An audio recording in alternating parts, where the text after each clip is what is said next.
Jaume, ¿cómo ayudas a las personas a través de la kinesiología? El primer punto es el siguiente. Nosotros siempre hemos hablado de que tiene que haber un equilibrio dentro de nosotros. Ese equilibrio tenemos pensamiento y tenemos sentimiento. Tenemos adulta o adulto y niño. Siempre las dos partes. Hay un consciente y un inconsciente. La parte consciente la tenemos muy desarrollada porque la parte consciente, la parte de adulta y la parte de pensamiento es un bombardeo continuo que hemos desarrollado.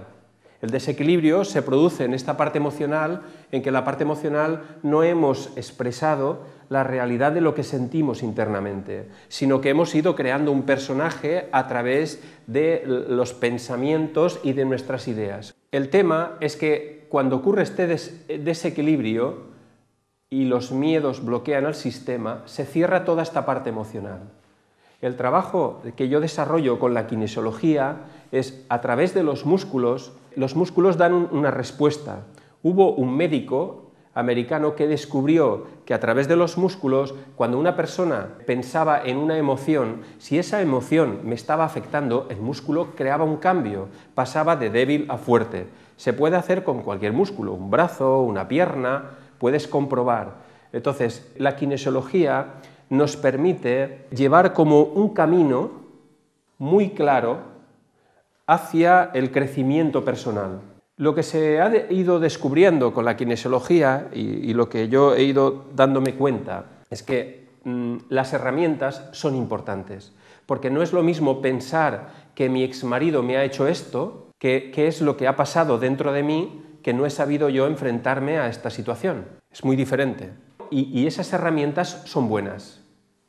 Pero hay un problema anterior, que desde los 0 años hasta la edad actual, puede ser 40 años, por decir algo, hay una serie de vivencias que se han ido acumulando en el interior y que no se ha ido arreglando nada porque uno no se ha enfrentado a nada. Y eso son capas y capas, como si fuera una hamburguesa, capas y capas que se han ido asentando ahí dentro. Lógicamente, muchas veces, la persona tiene 30, 35 años, 25 años, 50 años y está con una ansiedad tremenda. Y la gente piensa que es del problema que tiene ahora, actual.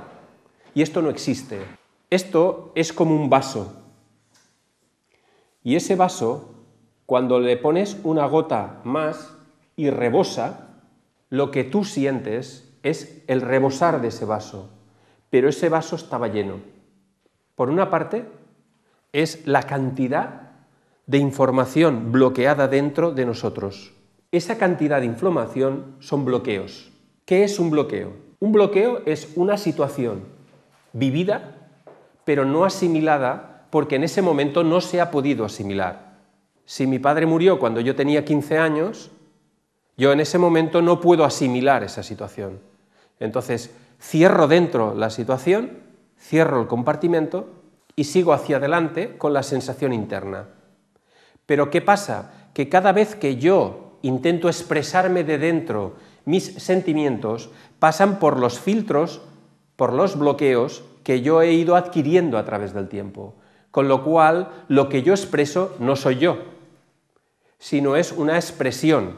Por eso es importante entender que uno no es miedoso, sino que se siente miedoso. Uno no es tonto, sino que se siente o se comporta tontamente. Uno no es inseguro, uno se comporta inseguramente. Y entonces es como si fueran una serie de láminas, pero que no son 25, Son 3, 6, 8, 10 láminas, no más. 10 láminas básicas que son como filtros y que todo ese sentimiento intacto que hay dentro, cuando atraviesa, es como el reflejo del agua cuando colocas un bastón en el agua. Refracta, refracta, refracta, refracta, refracta, y la expresión no tiene nada que ver lo que había aquí dentro de cómo se expresa ahí fuera. A este le llamamos tonto, a este le llamamos inseguro, como si eso fuera un ser. Y en realidad, ser es algo completo, que ya está. Y otra cosa es actuar. Confundimos actuar del ser. Ser es fondo, actuar es forma. Con la kinesiología, a través de los test, vamos descubriendo en qué etapas de la vida ha habido bloqueos que impiden que fluya la energía. Yo siempre digo a las personas que vienen que no saben el color de su coche. Sabrán el color cuando quiten el fango de encima. Dicen que es marrón, pero no es marrón. No sabemos cómo es. O sea, y hay gente que vivirá toda la vida sin saber exactamente, absolutamente nada de su realidad. Absolutamente nada.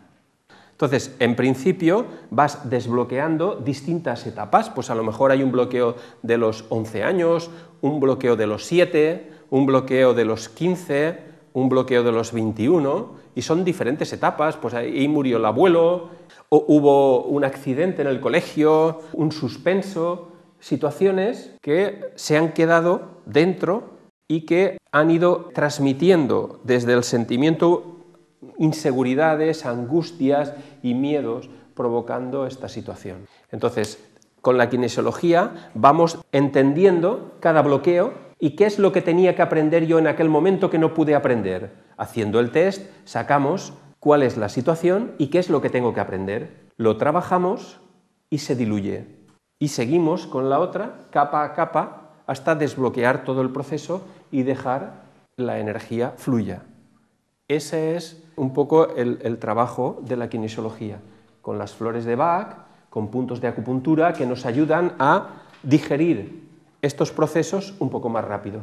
Todo tiene que ver desde la parte emocional, energética y física. Una experiencia a través de los años testando en kinesiología ha sido muy curioso las muertes de los abuelos, ¿no? Las muertes de los abuelos te enseñan mucho ese concepto de conexión y desconexión con uno mismo.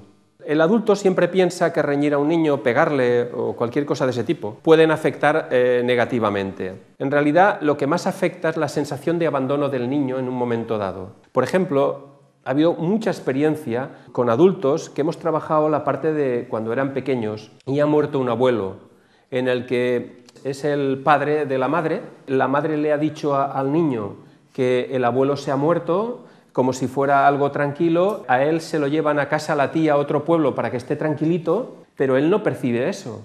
Él está sintiendo sensaciones fuertes y sensaciones de abandono, pero nadie va a intentar decirle o ayudarle o conectar con él o escucharle o expresarle o que él pueda expresar, sino que lo que se hace es cortar. Él se va con la tía al pueblo de al lado, mientras se hace el entierro y el niño siente el dolor de la madre, siente el dolor, pero de alguna forma no lo expresa al niño para que no se sienta mal. Pero la angustia que le produce al niño cuando por dentro, en su fondo, nota la sensación de pérdida y en su forma la madre le está diciendo que no pasa nada, que eso es normal, que es natural, que ya tenía 86 años y que estaba muy malito y tú lo sabes, y encima lo desconectan de la situación. No es que tenga que estar en el momento, pero es que no le dejan la opción, no le dejan la elección al niño. Y entonces eso son situaciones que dentro de la persona sale mucho ese espacio que hay entre la realidad que el niño vive y lo que maneja el entorno.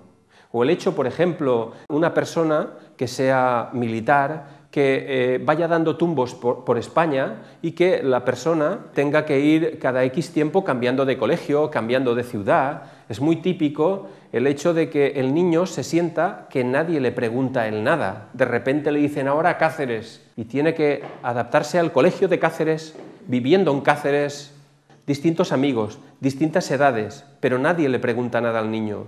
Lógicamente es una cuestión del adulto, porque es una cuestión de que el padre pues si tiene que irse a Cáceres, tiene que irse. Pero la sensación de que al niño ni tan siquiera se le explica esa situación cuando él tiene que enfrentarse. El padre tiene su trabajo, pero el niño tiene que enfrentarse a toda la carga de cambio de colegio, a toda la carga de cambio de entorno, con 7, con 11, con 15 años. Eso sí que son sensaciones de abandono. Eso sí que son sensaciones difíciles, que lo que hay que hacer es hablar con el niño y por lo menos estar más consciente de la necesidad del niño. ¿Se entiende esto o no?